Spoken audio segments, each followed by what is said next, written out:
Magandang araw mga kaistorya. Sobrang lakas ng ulan. Simula pa kagabi at napakalakas ng simoy ng hangin. Kaya nakakagutom pag ganitong panahon.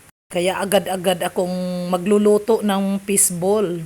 Dahil ang mga anak ko hindi pumasok ngayon. Gusto raw nilang magpaluto ng fishball.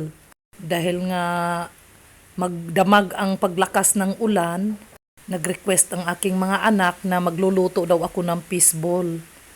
Alam nyo naman mga kaistorya, kapag ganitong panahon na maulan, ay siya namang napakasarap kumain.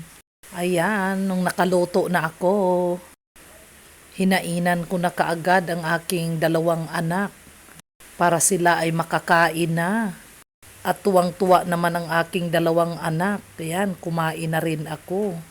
Ay talaga nga naman pag ganito talagang panahon na maulan, napakasarap kumain ng kumain. At tamang-tama dahil napakainit ng aking nilutong fishball. Paniguradong mabubusog na naman kami nito. At napakasarap pa ng sausawan dahil dinamihan ko ng sili. Nag-aagaw yung anghang at tamis ng sausawan na talagang sadyang napakasarap ng aking pagkatimpla.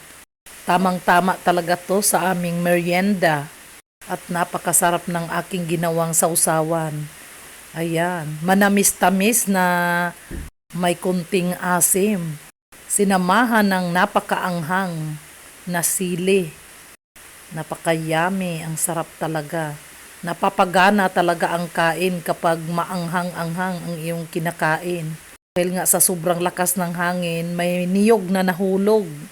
Kaya yun, biniak ko na lang din at sinama ko na sa aking merienda. Napakayami, ang sarap. Sobrang lakas ng hangin at ulan. Magdamag talaga ang pag-ulan. Hindi ko na balitaan sa TV kung may low pressure bang dumating o dala lang ba ito ng hanging amihan. Kaya pag ganitong panahon, ang sarap talaga kumain. Kaya sinipag akong magluto dahil parang gusto kong kumain ng fishball. Dahil ang mga anak ko ay nagsasabing, "Mama, magluto ka ng fishball." At kami po ay gustong kumain. Dahil nga hindi sila nakapasok dahil napapadalas ang paglakas ng ulan. Hindi rin sila makapag-cellphone dahil brownout out. Kaya wala silang magawa kundi ang mag-request na magpapaluto nga ng fishball. Kaya ako naman ay dali-dali kaagad na nagtimpla ng lulutuin.